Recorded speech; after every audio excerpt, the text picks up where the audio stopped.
শহরে আতঙ্ক বিরাজ করছে। একজন খুনি বেছে বেছে শুধু নার্সদেরই খুন করছে। পুলিশ প্রথমে এই খুনকে বিচ্ছিন্ন ঘটনা মনে করলেও এখন তারা নিশ্চিত যে খুনগুলো নির্দিষ্ট একজন ব্যক্তিই ঘটাচ্ছে। কারণ প্রতিটা খুনের মাঝে কমন একটা প্যাটার্ন রয়েছে। শহর এবং শহরের বাইরে এখন অবধি 7 জন নার্সের মরদেহ উদ্ধার করা হয়েছে। এর মধ্যে আরও একটা গুঞ্জন ছড়িয়ে পড়েছে খলিলুল্লাহ নামক একজন নরখাদক, যে কিনা কবর থেকে লাশ খুঁড়ে বের করত এবং তার নখ দিয়ে সেই লাশকে চিরে কলিজা বের করে লবণ দিয়ে খেত। সবাই ভাবছে খলিলুল্লাহ আবার ফিরে আসছে। এখন প্রশ্ন হলো, সত্যি কি খলিলুল্লাহ আবার ফিরে এসেছে?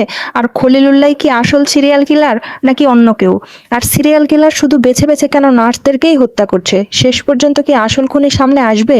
বলছিলাম, বহুল প্রতীক্ষিত বাংলা থ্রিলার ওয়েব সিরিজ একটি খোলা জানালার গল্প। হ্যালো, আসসালামু আলাইকুম। মুভি এক্সপ্রেসো চ্যানেলটিতে আপনাদের স্বাগতম। গল্পটি ভালো লাগলে চ্যানেলটি সাবস্ক্রাইব করবেন, ভিডিওতে লাইক এবং কমেন্ট করবেন। ধন্যবাদ।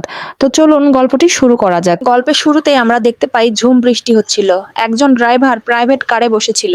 গাড়িটা কিছুতেই স্টার্ট নিচ্ছিল না। সে বসে বসে রেডিও শুনছিল। কিছু সময় পর সেটাও নষ্ট হয়ে যায়। হঠাৎ একজন নার্স কোথা থেকে এসে রক্তমাখা হাতে গাড়ির দরজায় আঘাত করতে থাকে আর বলতে থাকে, আমাকে বাঁচাও। লোকটি ওই নার্সকে হেল্প করা তো দূরে থাক, ড্রাইভার নিজেই ভয়ে চিৎকার করতে থাকে। এর মধ্যেই ওই নার্সটা মাটিতে লুটিয়ে পড়ে। সিন চলে আসে দড়িতে একজন নার্সের পোশাক ঝোলানো এবং শিউলি ও তার জামাইয়ের কিছু অন্তরঙ্গ মুহূর্ত দেখা যায়। একটু আগে আমরা যে ড্রাইভারকে দেখলাম গাড়িতে, এটাই সেই লোক ছিল। সে শিউলিকে বলে ভাত দিতে, কারণ সে এখনই বাইরে বের হবে। শিউলি বলে যে এত রাতে ঝড় বৃষ্টির সময় আপনার বস গাড়ি নিয়ে কই যাবে? শিউলির জামাই তাকে এত কথা না বলতে বারণ করে। শিউলি বলে, আপনার সাহস এত কম কেন? কইলেই পারেন আপনার ওই প্রেমিকার লগে দেখা করতে যাইবেন। অবশ্য যেয়ে কি করবেন? আপনার ক্ষমতা যে কত তা তো আমি জানি। শিউলির জামাই শিউলিকে মারধর করে বলে, ওই মেয়ে তার সতীন হবে। শিউলি তো তাকে বাচ্চা দিতে পারবে না, ওই মেয়ে তাকে বাচ্চা দিবে। নিজের ক্ষমতা নাই বাচ্চা দেওয়ার, সেটা না দেখে আমার ক্ষমতা দেখো, তাই না? সিন চলে আসে পার্কে, যেখানে মিতু নামের একজন মেয়ে বসেছিল। তাকে বেশ চিন্তিত মনে হচ্ছে। সে একটা টেনশন কমানোর ওষুধ খায়। তখন একজন লোককে দেখা যায় যে মিতুকে এসে বলে, আজকাল এই ওষুধ একটু বেশি খাওয়া হচ্ছে, কি ব্যাপার বলো তো? সাংবাদিক হলাম আমি আর টেনশন করো তুমি? আসলে লোকটির নাম হাসান, যে কিনা মিতুর প্রেমিক। লোকটা বলে, সে অনেক ব্যস্ত, কেন ডেকেছে সেটা জলদি বলো, আমাকে যেতে হবে। মিতু মন খারাপ করে বলে, প্রেমিকা পুরনো হলে বুঝি প্রেমিকের ব্যস্ততা বাড়ে, তাই না? হাসান মুস্কি হেসে বলে, সে একজন ক্রাইম রিপোর্টার। ইদানিং শহরে ক্রাইম বেড়েছে। একজন ভয়ঙ্কর খুনি বেছে বেছে নার্সদেরকে খুন করছে। ইতিমধ্যে বিভিন্ন হসপিটালে নার্সদের ডেড বডি পাওয়া গেছে। এর মধ্যে নতুন এক সমস্যা বের হয়েছে। খলিলুল্লাহ নামে একজন পাগল, যার কাজ হলো কবর থেকে মরদেহ তুলে তার কলিজা খাওয়া। হাসানের এসব কথা মিতুর একদম ভালো লাগছিল না। সে বলে, আমি প্রেগনেন্ট। হাসান চমকে যায় আর বলে, সে ছোট্ট একটা চাকরি করে, তাই মিতুকে বিয়ে করতে পারছে না। এই মুহূর্তে সে বাচ্চার দায়িত্ব নিতে পারবে না। মিতু এত কিছু বুঝতে চায় না, সে বাচ্চাটা নিতে চায়। হাসান রাজি হয় না, সে মিতুকে রেখে চলে যায়। সিন চলে আসে শিউলির কাছে, যেখানে সে একজন হোম নার্সিং এর কাজ করে। বিশিষ্ট ব্যবসায়ী আহসান অসুস্থ।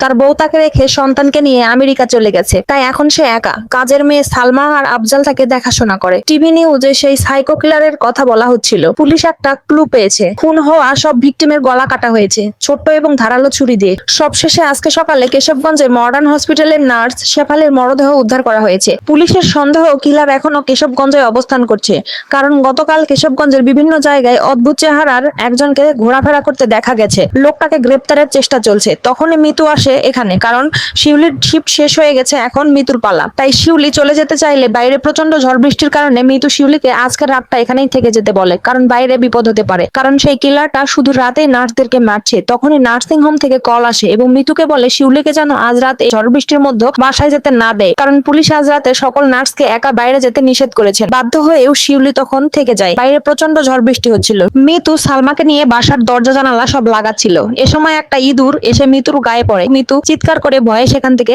চলে যায়, একটা দরজা না লাগিয়েই। তখন বাইরে বৃষ্টিতে একজন লোককে হাঁটতে দেখা যায়। এদিকে আফজাল নিউজ পেপার পড়ছিল। শিউলি এসে জানায় বাসায় অক্সিজেন ট্যাঙ্ক শেষ, একটা যে আছে তা রাত 3টা পর্যন্ত চলবে, তাই এখনই হসপিটালে গিয়ে অক্সিজেন ট্যাঙ্ক আনতে হবে। বাইরে খুব বৃষ্টি থাকায় আফজল প্রথমে রাগ করলেও তারপর যেতে বাধ্য হয়। আসলে মিতুর আফজালের সকালে মনে করে দেওয়ার কথা ছিল অক্সিজেন ট্যাঙ্ক আনার কথা, কিন্তু ব্যক্তিগত বিষয়ে টেনশনের কারণে সে ভুলে গিয়েছিল। এদিকে অদ্ভুত সেই লোকটি জানালা দিয়ে বাড়িতে প্রবেশ করে। তাকে দেখে একটা বিড়াল ডাকছিল। লোকটি বিড়ালটিকে ধরে ফেলে। এদিকে মিতু ও শিউলি গল্প করছিল। মিতু বলছিল, তোমার সাথে মাত্র 3 দিনের পরিচয়, তোমার যখন ডিউটি শেষ হয় আমার তখন শুরু। ঠিক মতো আমাদের পরিচয় আলাপ হয়নি। তারপর তোমাকে খুব আপন মনে হয়। মিতুর কথাগুলো শিউলির খুব ভালো লাগে। শিউলি বলে, এটা আসলে তোমার গুণ, তুমি কত সহজে সবাইকে আপন করে নাও।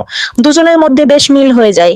ওদিকে দেখা যায় কাজের মেয়ে সালমা ফ্রিজে কিছু একটা খুঁজতেছিল এবং একটি বোতল বের করে খেতে শুরু করে। আসলে এটি ছিল মদের বোতল। শিউলি আর সালমা কার্ড খেলছিল। শিউলি তখন আহসান সম্পর্কে জানতে চাই। সালমা বলে, স্যার একা, বউয়ের সাথে বনিবনা হয় না, তার বউ বাচ্চা নিয়ে আমেরিকা চলে গেছে, এখন স্যার আবার বিয়ে করতে চাচ্ছে, তুমি চাইলে স্যারকে বিয়ে করতে পারো, কিন্তু তুমি তো ম্যারিড। এদিকে আহসান সাহেবের জ্ঞান ফেরে। সে মিতুকে দেখে অভিভূত হয় আর বিভিন্ন ভাবে মিতুকে কাটাতে চেষ্টা করে। মিতু কিছুটা অস্বস্তি ফিল করে। এক সময় আহসান সাহেব ধরে ফেলে এবং বিয়ে করার প্রস্তাব দেয়। এই সময় শিউলি সেখানে চলে আসে আর বলে যে স্যারের ডিনারের সময় হয়ে গেছে। আহসান সাহেব শিউলিকে দেখে বিরক্ত হয় আর বলে, এখানে থেকে চলে যাও। শিউলি চলে যায়, কিন্তু আড়ালে থেকে সব দেখে।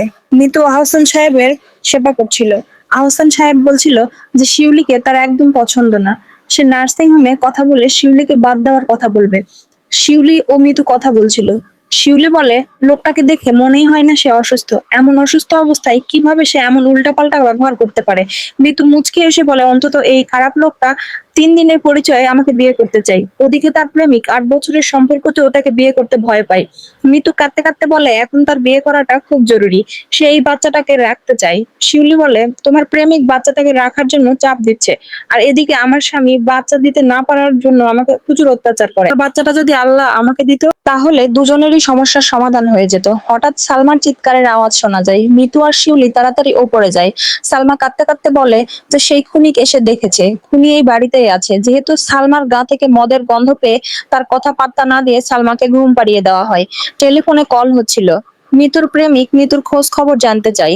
মিতু রেগে যায়, বলে, যে মানুষ তার সন্তানের দায়িত্ব নিতে চায় না সেই লোকের সাথে আমার খোঁজ খবর নেওয়ার কোনো দরকার নেই। মিতু ফোন রেখে দেয়। শিউলি জানতে চায় কি হয়েছে। মিতু বলে, সে আহসান সাদকেই বিয়ে করবে।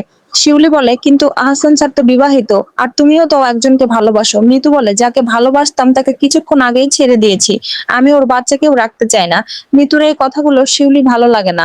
সে সিঁড়ি দিয়ে উঠতে উঠতে বিড়বিড় করে বলতে থাকে, বাচ্চা নষ্ট করে ফেলবে এত সহজ? সত্যিকারের ভালোবাসা মানুষ এত সহজেও কিভাবে ভুলে যায়? শিউলি যখন উপরে উঠে আসে তখন হঠাৎ তার পেছনে কাউকে দেখতে পায়। বিদ্যুৎ চলে যায়, হঠাৎ চিৎকারের আওয়াজ। মিতু দৌড়ে উপরে যায় এবং দেখতে পায় শিউলি পড়ে আছে, আর সেখানে আছে সেই অদ্ভুত লোকটা। মিতু তাকে টর্চ লাইট দিয়ে একটা আঘাত করে। এরপর দেখা যায় শিউলি হসপিটালে ভর্তি। আর জ্ঞান ফিরলে সে পুলিশকে জানায় সেদিন রাতে খলিলুল্লাহ ঢুকেছিল বাসায়।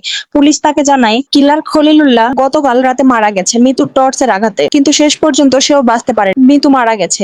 এটা শুনে শিউলি কান্নায় ভেঙে পড়ে। পুলিশ চলে যায়। হঠাৎ শিউলি হাত যায় তার পকেটে। পকেটে কিছু একটা আছে। শিউলি সেটা বের করে, একটা ছোট ধারালো ছুরি। দেখা যায় সেদিনের ঘটনা। মিতু টর্চ দিয়ে খলিলুল্লাহর মাথায় আঘাত করার পর সে মারা যায়। শিউলি ফ্লোরে পড়েছিল। মিতু গিয়ে শিউলিকে ডাকতে থাকে এবং সালমাকেও ডাকে। হঠাৎ শিউলি উঠে পড়ে আর অদ্ভুত ভাবে কথা বলতে থাকে। সত্যিকারের ভালোবাসা কি এতই সহজ? যখন ইচ্ছা হবে ভালোবাসবো আর যখন ইচ্ছা হবে তখন ছেড়ে দেবো। তোদের মতো নার্স যে কত মেয়ের সংসার ভাঙছে ফ্ল্যাশব্যাকে দেখানো হয়। শিউলি দূর থেকে দেখছিল তার স্বামী একটা নার্সের সাথে সময় কাটাচ্ছিল। শিউলি এবার ছুরি চালিয়ে দেয় আর গল্পটা এখানেই শেষ হয়। বিবাহিত কোনো পার্সনের সাথে জড়ানো কত বড় ঘৃণিত কাজ সেটা এই গল্পের মাধ্যমে দেখানো হয়েছে। তো বন্ধুরা, আপনাদের কি মনে হয় শিউলির লজিক ও শাস্তি দেওয়ার সিদ্ধান্ত কি ঠিক ছিল? কমেন্ট করে জানাবেন। ধন্যবাদ সবাইকে।